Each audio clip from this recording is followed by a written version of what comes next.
Hey, welcome to the Ron Johnson Discipleship Podcast. We have a little surprise today. Surprise! Hey. What's up? This is Matt McCague, our producer, but he is joining me today for the Ron Johnson Discipleship Podcast. And you might be wondering, something's missing. Something doesn't look right. Like, there's no one with a bald head here. So what's going on? Too much hair in this podcast. Shake your head, confuse people for a second. Pastor Ron, our senior pastor, our fearless leader, currently in Kenya, right? Yep. Right, Kenya. He's with our war directors from Mongolia and Africa. He's with Pastor David's family, Pastor Marion, Pastor Susie's there. They're doing some amazing stuff. He's practicing what he preaches. Our pastor still goes on mission trips, still engages with the nation, preaching the gospel. And he should be back soon. If you get a chance, please pray for them, pray for their mission. I'm sure they're doing amazing things. And he sends his greeting. But today, we just can't pass up on the opportunity to talk about the last week or so. We were recording this on a Monday, and just yesterday we had the memorial service of Charlie Kirk. And I actually got to preach at our church, and in the intermission, you can find me in our green room with our worship team watching the memorial service. Yeah, it was wild. And after the third service, I should be going home and eating lunch. Myself and our assistant operational director, Sarah, we were glued to the TV because we couldn't get away. We couldn't tear ourselves away from the memorial service. So what about your experience? Did you go home and watch it? Yeah, I went home and watched it. Yeah, I mean, it ended up being, I think, like a 7+ hour ceremony, for him at the memorial service. But no, I mean, I was pretty glued to it. Even after the service, I do some work, here regards to our Sunday morning experience. And while I'm working, I got the video over there, and they started off with a full hour plus of worship with some of our nation's greatest and most popular worship leaders right now. And that was real interesting, just seeing that, just seeing Charlie Kirk, obviously his life and legacy surrounds around Jesus and his mission, because that was Charlie's mission. But just to see how Jesus focused that whole event was really, really mind-blowing. I loved it. Yeah, I mean, the first, couple hours was worship and sharing the gospel. Yeah. It was a church service. Yeah. One of the biggest church service probably we ever ever have. No, at least in recent years. Recent years, absolutely. And the atmosphere in that place was very familiar. Yeah. As I'm watching these songs, the elevation of Jesus Christ, of the gospel, it felt very much at home. And it felt good to me that in a venue like this, in which you have some of the most powerful political leaders in our country gathering at this place, you have 90,000 in attendance. I believe the final numbers I saw on Twitter yesterday was about 100 million streams. Yeah, that's wild. That the gospel is preached so openly, unashamedly, and the name of Jesus Christ was so elevated. And that was, man, what a drastic change from just a couple of years ago, when we feel like we have to hide the gospel, and we have to hide away from engaging in our culture and talking about the impact of the gospel in our culture. Yeah, I mean, I think it was Don Jr. that said, he's like, I haven't talked about publicly, Jesus Christ more than I have in the last 2 weeks, and that was JD Vance. JD Vance said that. And so, cause even JD, he says, a Christian guy, and, I don't know him personally, but for the vice president of the United States to now be like, hey, I feel comfortable and openly talking about the gospel in my faith, even though, hey, I might be growing in my own faith, but just at least getting it out in the open, talking about it. He said, more so now than I have ever in my public life. That's amazing. And so for Charlie Kirk to inspire that, I mean, this is going to be a movement. This is going to be like a generational happening because of Charlie Kirk's, assassination, and really his martyrdom.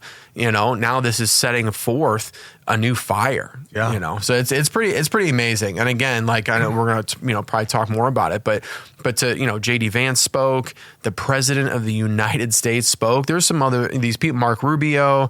These people sound like pastors when they're speaking. Yeah. And so for these people for me at least, as a follower of Christ, to know that the highest level of our presidential candidate or cabinet actually loves Jesus. Again, to what degree, I don't know, but the pure fact that they know scripture, they're sounding like pastors, last night at the memorial, I was not only blown away, but quite frankly, like I felt very good, that we have people who love Jesus who are in the highest level of government making decisions for our nation. Yeah, I know there are some people who might be saying, oh, they didn't get all the right theology, or they didn't use the right verbiage. And again, like, I don't care about all that. Yeah. I can't imagine 4 or 5 years ago that we have our cabinet members. I'm talking about the director of national intelligence, or Pete Hegseth, the director of Secretary of War, Vice President Marco Rubio, Secretary of State, talking so openly, unashamedly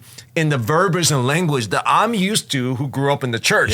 Yeah. They're not talking about economics. They're not talking about policies.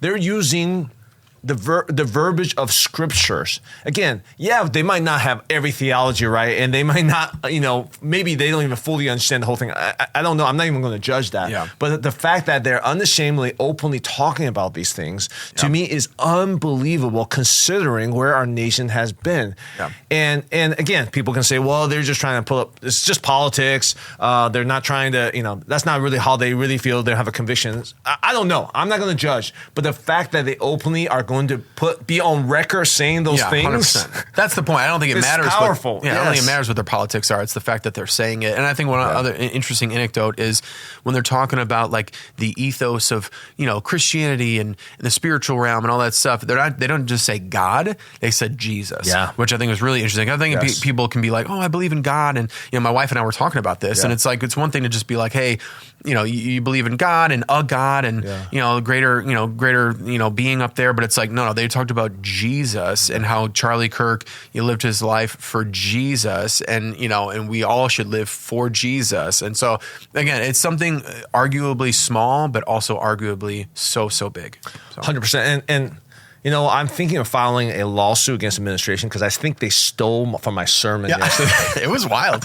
Okay, obviously that was a joke. But I heard this. I heard Stephen being mentioned over and over again. Yep. I heard unless the seed falls and dies. I think that Ben Carson might have mentioned. I can't remember who saying that. A small note on that, and I don't know if this is like prophetic or something, but that's John 12:24. Yes. Oh, that's right. Charlie Kirk was shot at 12:24. Like it happened at noon 12:24. So pretty wild. Yeah, and just scripture after scripture, these themes that I'm sure it's not just me, everyone is preaching about is reiterated in this memorial service by these members of the cabinet. Yeah. Now, what was the highlight for you from the memorial? I'm making it sound like a show, but no, I mean, I think it's gosh, I mean, there's a lot of things. I mean, but I think it's the conversation of change that is happening from this. I mean, even RFK shared a story that he said his granddaughter was going off to college.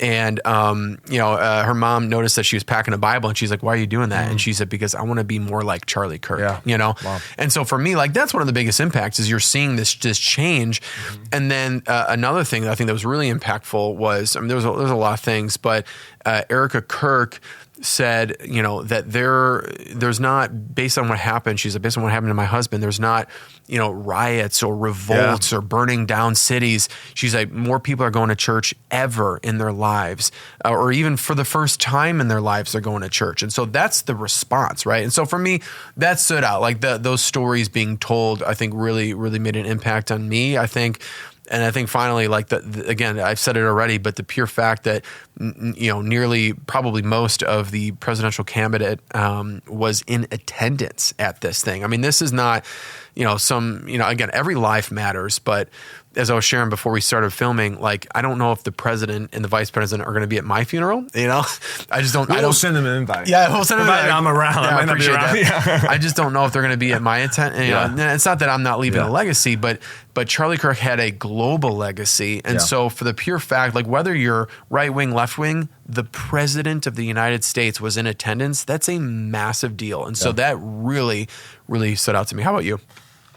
I think that the best part for me, or the most impactful part for me, I mean, I was crying through a lot of it. When they did the tributes, oh my goodness, when they showed that video of, it's terrible. Yeah. I mean, I couldn't believe, when he was going to, like, just the tribute video to Charlie, but then also when he was on his way to Utah's Valley University. Yep. Yeah. And just everything to that point. Yeah. Oh, Yeah.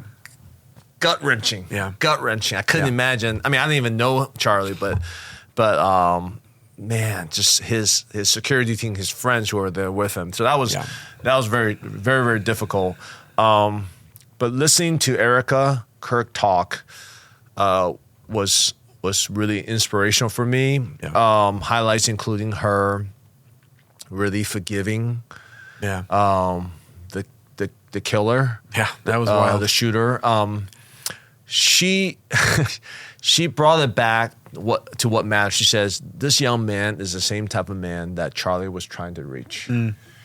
So even in the midst of incredible pain, she still hold on to the mission that Charlie had. And that mission was, I saw these young men and young women, but particularly young men, and I have compassion, and I love them, I want to reach out to them. Yeah. And that's when you can tell you have true conviction in your mission. Not when everything's going right, but when all hell breaks loose and there's tremendous pain, and you say, wait a second, what is my mission again? Do I still abide by my mission?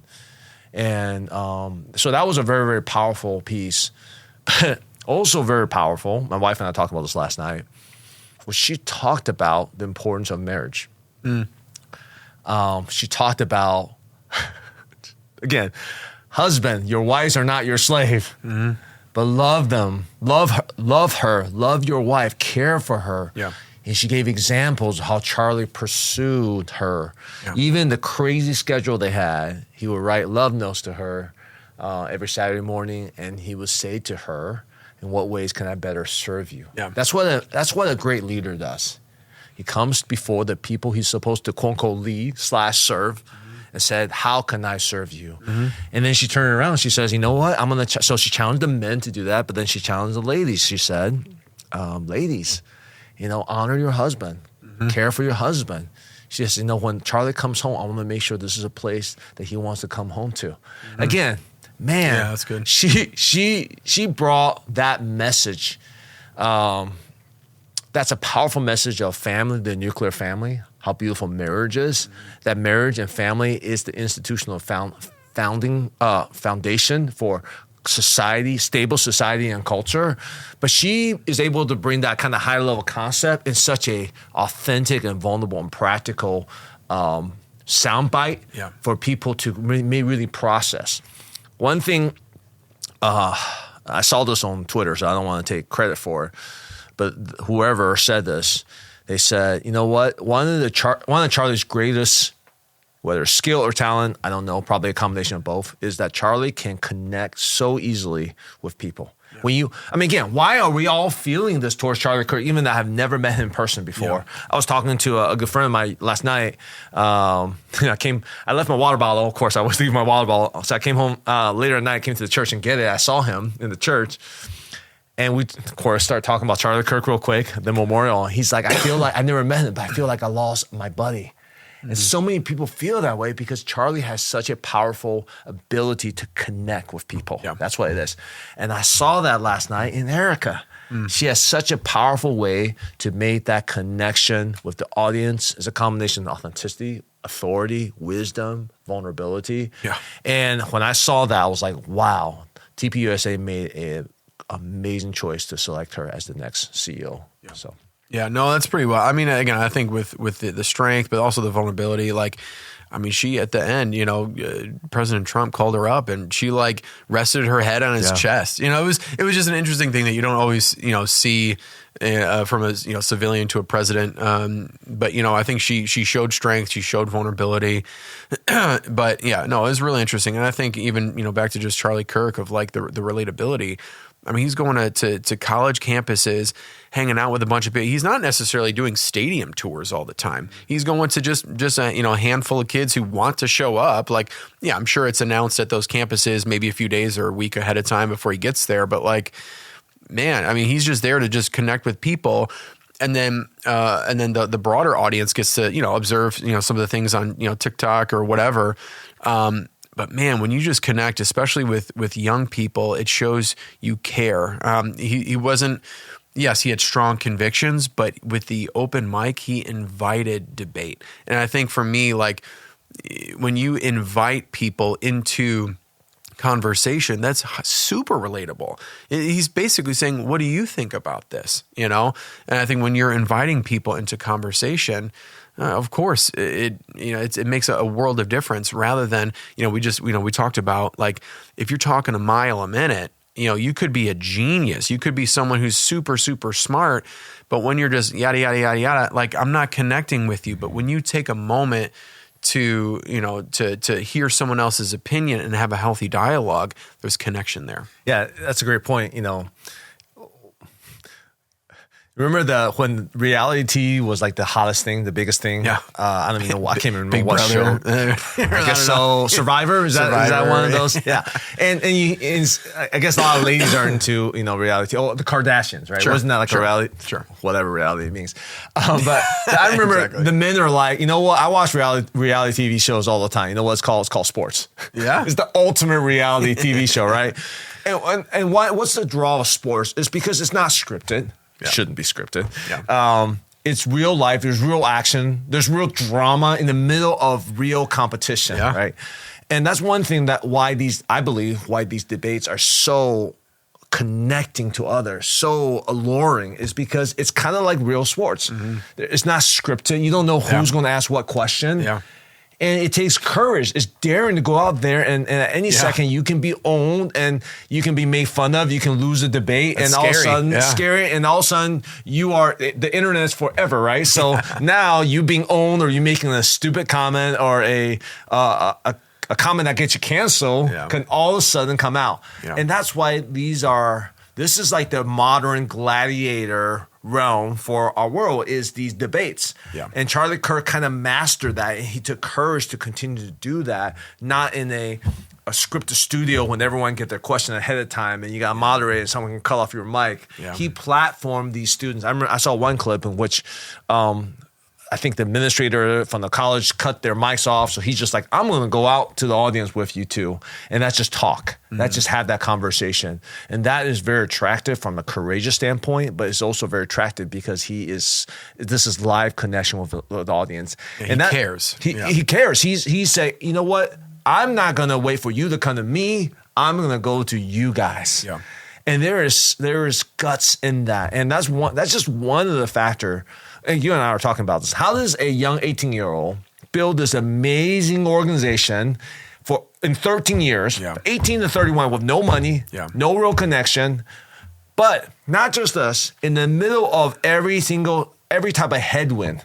Like in the last 13 years was not like a great environment to build a conservative organization on college campus. I say that. Yeah. It wasn't like he was riding the wave. No, if anything, the tidal wave was coming against him. Yes. Because that's an interesting question for me to explore, is beyond just his amazing character, the things the awesome things they have done for conservatism, for Christ. Let's do a little study into his leadership. Let's do a little study in how did he make this so successful? Because once you dive into it, you realize, man, Charlie Kirk is an incredible human being. Yeah. So, any thoughts on that? Well, yeah, I mean, I think we kind of talked about it a little bit, but it's like it's the person who is the genius, just spewing off facts versus the storyteller. Yeah. Right. It's the person, it's the whole thing about, do you want to read a term paper on, why about morality, or do you want to watch a movie about the same topic? Because, that's why movies and music are so popular, in today's society, because people love stories. And I think Charlie Kirk had that art of like sharing vulnerability, real life experiences. He knew the Bible very well, and again, I don't know all of his, intimate personal convictions, but like what we saw on TV, he had conviction. Allie and I just this last weekend saw a Big Bold Beautiful Journey with Margot Robbie and Colin Farrell. Okay, that's a movie, right? Yeah, it's a movie. Okay. Yeah, so it was written and directed by Kanganada. He's an Asian director, and just awesome. It was a great film, more of like a fantastical film, but it was a story about two individuals, separate lives, kind of coming together and dealing with their own personal stuff before they could truly be together. He was dealing with the guy was dealing with kind of really getting over himself and his ego, and the girl was getting understanding what contentment truly is. And every relationship she had fell apart because she was never content. But her mom gave her advice. It was just like, choose contentment and then you will find happiness. But the whole point was, it was really good. Like principles. Yeah. But seeing it in movie form, I was able to receive it rather than someone just, almost preaching at me. And so I think that's what Charlie did really, really well, was that connection piece. No, that's so good. That's so good. Vulnerability, humility does much more to change minds than just someone is know-it-all, giving you all kind of facts. Yeah. And he is a master of building that connection and vulnerability to persuade others. And he also knew his facts. Another part of Charlie Kirk that I've noticed, I shared this with a few business guys last week, is how skilled he is in leadership principles. I've been reading some tributes to him from his employees, and some people who don't even work with him anymore because they have risen and be platformed in other ways, and they have been promoted in other jobs. And over and over again, what Charlie Kirk does is he was able to cultivate, he's able to see talent. He has an eye for great talent that's underused. Whether it's underused in an organization or even by yourself. He'll look at you and be like, hey, Matthew, you're only at 10% capacity. And you won't even know it. You think you're giving it all. You think you're giving 100%. He's like, no, actually, you're not. That's an incredible skill set. That's an incredible ability. Yeah. I see multiple people, other people I follow on X who are working for Doge or all these different organizations now, or they were fired from other job, and Charlie Kirk went to him, did some background, and said, you know what? Your gift haven't been cultivated yet. Come work for me. Yeah. He's a master at finding that ability and talent. He brings it under his umbrella, and he juiced them up. He cultivates them. I read about, people doing that for companies, right? They look at a high potential company, but they're losing money because of bad management. So they say, hey, I'm going to buy you. I'm going to put good management in, and then I'm going to cultivate you, like buy low and then sell high. Well, in this case, Charlie Kirk is not selling high, but he cultivated these amazing leaders who are like, I didn't even know that in myself, but Charlie saw it, and he challenged me. He pushed me. Yeah. Charlie Kirk also had crazy work ethics. We heard the stories yesterday about it was just normal for him. At 18 years, for however many years, he would wake up at 5, he worked till 11 p.m. Yeah. And he just go 7 days a week. Yeah. Go at it with these young men who are, 18 to whatever years old, and for however long. I mean, when I was 18, I wasn't doing that. I was sleeping in, playing video games. And this is the power, and for all the young people out there, I want you to understand, this is the power of conviction. Because I'll tell you what, when I hear those stories, there's the thing in me that says, oh, I want to do that right now. Yeah. But I really have a hard time doing that right now because I got 4 young kids, I got a family.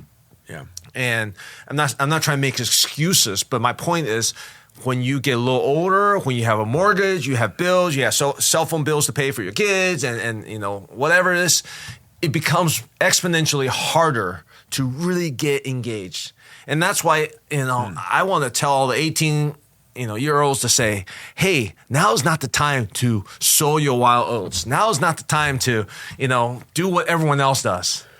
Now's the time to find your conviction, okay, and live out your conviction and build something right now, because you have more flexibility. Now, again, you got to find that conviction. That's a whole other discussion. Yeah. But this is the opportunity for you guys to do something amazing, something great. And that's what Charlie Kirk did with his friends. So, we say, well, he's so talented. He's one of the most talented person. Agree.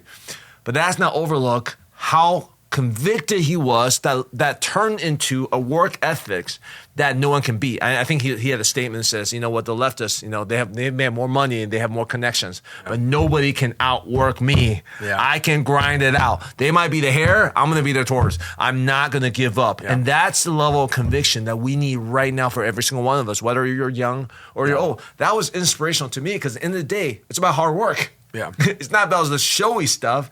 It's hard work. And I'm thinking, man, can I work a little harder? Do I need to get up a little earlier? Do I need to go to bed a little earlier in my case, so I can perform at that level. Yeah, I mean, and the hard work, I mean, is I feel like there's no one way to define hard work. I think for me, like a part of hard work is the consistency, is dedication, is like, the guaranteeing that you set that alarm for 5:30 every single day and you're doing it. Like for me, that's following through, the dedication, determination, all that stuff.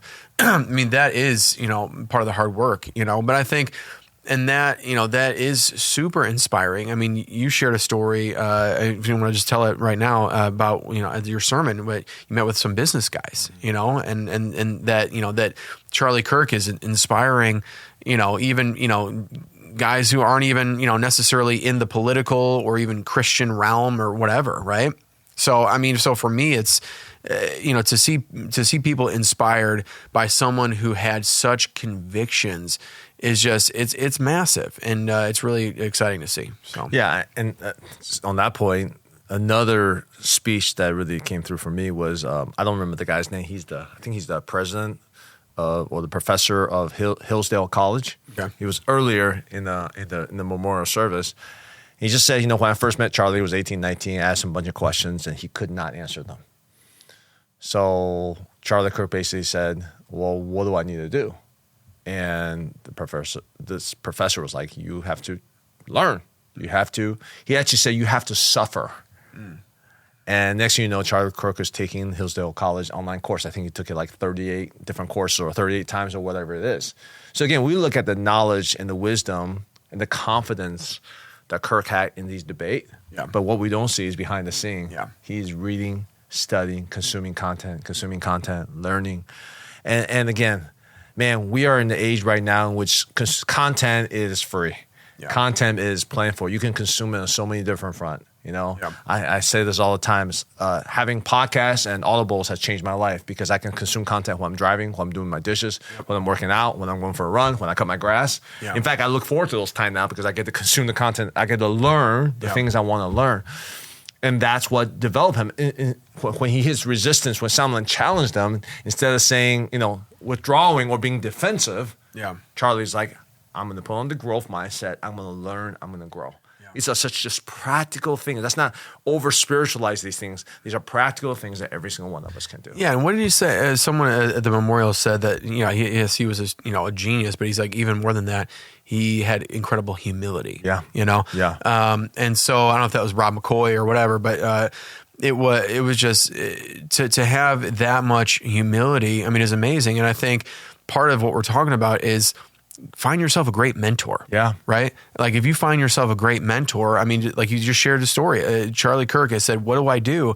Well, you need to start suffering. You need to start learning. Well, Charlie Kirk, you could argue Charlie Kirk might not be who he was without that mentor in his life, Yeah, absolutely. And then, but that in turn, Charlie Kirk is now mentoring so many people, bringing people up. Like you're saying, he has the talent to see things in people. I remember when I was just a young leader in my own career, I worked in retail for many years, and I had at the time I was just, I was in sales, but I had two of my senior leaders, Anthony and Susan were their names, and they took me out to lunch one day. This is super unprompted. I had no clue why it was happening. Took me out to lunch and they're like, Matt, we have an interim manager position that we want you to fulfill. And I'm like, who, me? It was one of those who, me moments because I didn't, it was very unexpected, but they basically said, we see the potential in you. And so we want you to be a manager here, an acting manager. So you can grow your skills. And it was from that moment that's when my leadership career in that environment grew. Like it started there. Yeah. And I ended my career there as a manager. And so it was someone saw potential in me, helped bring me up, and I know it affected me for the rest of my life. And it's led me where I am today. And so I think it's really cool when you have a great mentor. So I'm saying go out and find yourself a great mentor because you want someone who can see who you are, the potential in you, and help you grow. Yeah, and if you are in a leadership position, keep an eye out for diamonds in the rough. Yeah. For people who have an eye for that, cultivate the skill to have an eye for that. Yeah. That's something that I am aspiring to do. When I'm in restaurants, I look at a waiter or waitress. I'm like, this kid's super sharp. Because I heard all kind of stories of people finding great managers in places like that. Yeah. I think we should close on just kind of talk about Charlie Kirk's legacy. And I'll be honest, one of the my pangs of Charlie Kirk, and I'll be super honest, in the last couple of weeks, I probably had 10 involuntary moments, which I just out of nowhere, I'm just in tears. Mm-hmm. I'm in the shower, I'm going for a run, I'm working out, I'm practicing my sermon on my own. I'm just feeling that emotions. That's why I've never experienced something like this before. Yeah. When someone who I've never met die, and I feel that impact. And it's even more bizarre when I realize it's not just me with my emotions, it's other men around me, other business leaders around me who are doing the same thing. And then other young men who aren't even maybe engaged in politics or in church are feeling the same thing. That's why I feel like God is doing something. It seems like there's something different in the atmosphere. But back to what I was saying earlier, one of the things that grieves me the most is just what a waste. And when I say waste here, what I'm saying, there's so much resource, energy, and training that went into this young man. And he has infinite potential in front of him. At 31 years old, look what he accomplished. Yeah. Give him another 10 years, given what he has. Give him another 20. He's not even old enough to run for president. Yeah. He might be old enough for Senate. I forgot what the age limit is to run for Senate. Yeah. My point is, like, in my mind, if I had to bet, which I don't, but if I had to on someone else who was going to be president in the future, beyond your JDs and your whatever, I would bet Charlie Kirk. Yeah. Because there's nowhere else for him to go. He's so accomplished. And for him to tragically lose his life at this young age, there's like, oh my goodness, so much wasted potential. Now, it's all in God's hand. God's going to use this to do something amazing. So I am comforted by that, but there is that talent, there is that desire to see excellence in me that just cringes. Yeah. I know you feel the same way. I know many people feel the same way. But on the flip side, like we called it earlier, unless a seed falls in the ground and die, it can't multiply and create so many more seeds. Yeah. Let's quickly kind of talk about what kind of legacy you think is going to come out of this, and what legacies has already been established in this last couple of weeks. Yeah, I mean, for people to say that they're going to church for the first time ever, I mean, you're changing someone, arguably, their ideals and their sense of spirituality, of like, there must be something to this Charlie Kirk guy.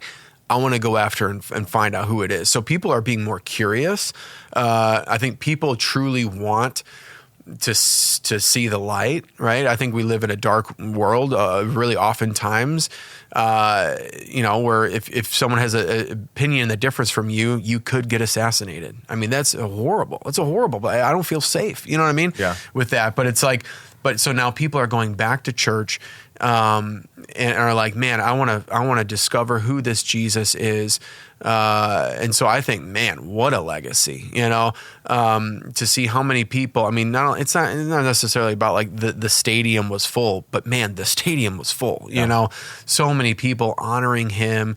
Man, I mean, it's I think about the legacy with his family, and his children are going to be able to see videos of their dad, but man, they're not going to be able to grow up with their dad, So it's at the end of the day, Erica Kirk goes home to a bed alone, and it's so I think while it's absolutely tragic, I think the legacy is just unfolding. Like, I think we're going to see the legacy. I think the legacy is Erica Kirk. I think we're, what she's going to bring forth. Yeah. I'm really interested to kind of just see what happens. I mean, really, he's started like a movement, and even now birthed even more. I'm excited to see where it goes. Yeah, and so we got some numbers. I mentioned this yesterday. TPUSA currently has, I thought it was 1,000. I think it's like 2,000, maybe 2,000 or 3,000 chapters. Yeah. Charlie Kirk, I heard Charlie Kirk's life goal was 20,000. Yeah. Which, you go from 3 to 20. That's quite a growth. So that sounds like Charlie Kirk vision, right? Yeah. Aim high, aim big, right? Well, I think the latest number was over 60,000 applications for, I'm sure not all of them are going to become chapters, but 60,000 applications. I mean, boom. That's crazy in itself. It's been 2 weeks. Yeah. Right? We saw the memorial service yesterday, 90,000 attendance, over 100 million streams. Again, how many people are watching? multiples of that potentially, right? Sharing the gospel, hearing the leaders of our country proclaiming the supremacy of Jesus Christ. Like you say, it wasn't just some generic God or deity. It was Jesus. It was the blood of Jesus. Tucker Carlson talked about the importance of repentance. Tucker Carlson talking about, I know there's no hate in Charlie's heart because I know there's hate in my heart. Just people being real about that we're fallen. I think that's part of the legacy is people are going to be more authentic, and vulnerable now. Absolutely. Erica Kirk might be his greatest legacy. We'll see what happens of her, but I've been extremely impressed by what I've seen her so far, how she communicates. I think she is, before all this happened, she was the CEO of a couple companies. I didn't realize she was the Miss Arizona, I believe, winner of Miss Arizona. Of course, my Twitter feed heard my voice, heard me talk, my wife talking about it, and the video clip her winning the thing comes up. I'm like, okay, let's confirm. Which that's not easy to become.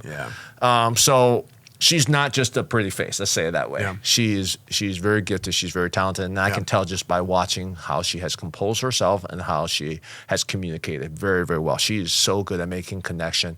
As good as Charlie is good at making connection, I feel like she has a similar gift to be able to make connection, which is really going to be important. So that's going to be a powerful legacy. But that's all we can just kind of tangibly maybe put numbers to or kind of talk about right now.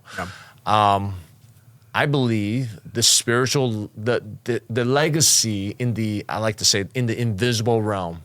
When I say spiritual, some people were just, the practical people would dismiss it. So I don't want to call it spiritual. Let me say the invisible realm, even though they're invisible, they're just as real because there are many things in physics that's invisible. Gravity is invisible, but its impacts are very real. In the invisible realm, I believe there will be amazing things happening. I believe there will be I'm already seeing, and I'm hoping and believing that there will be a craving, a hunger for meaning and purpose, a hunger for higher authority, higher power, a hunger for forgiveness, which at the end of the day, that's what this country needs. That's what this country needs. Now, we can talk about capitalism for socialism. We can talk about conservatism and liberalism. But at the end of the day, there's a hunger for forgiveness, for redemption, for us to submit to our Creator's plan. And that, I believe, will become his greatest legacy. That his blood, the sacrifice of him reflects the blood of Jesus Christ. And it will stir up a spiritual hunger in our nation today. I mean, he gave his life having conversations. Right. I mean, just his last breath, I mean, was doing what he loved to do, what he was passionate about doing, what he started doing. I think one of the commenters said, it's like to leave this world like wearing your boots, that's the way to go, if there is any. And so, for Charlie to start that and to leave this earth literally doing what he was passionate about, I mean, is pretty wild. I think starting those conversations, and I'm really excited and interested to see what the next few years are going to look like in America. We'll be watching. Well, appreciate you guys joining us. Thank you, Matt, for filling in for Pastor Ron. And Pastor Ron will be back next week, and we'll look forward to seeing you guys next week.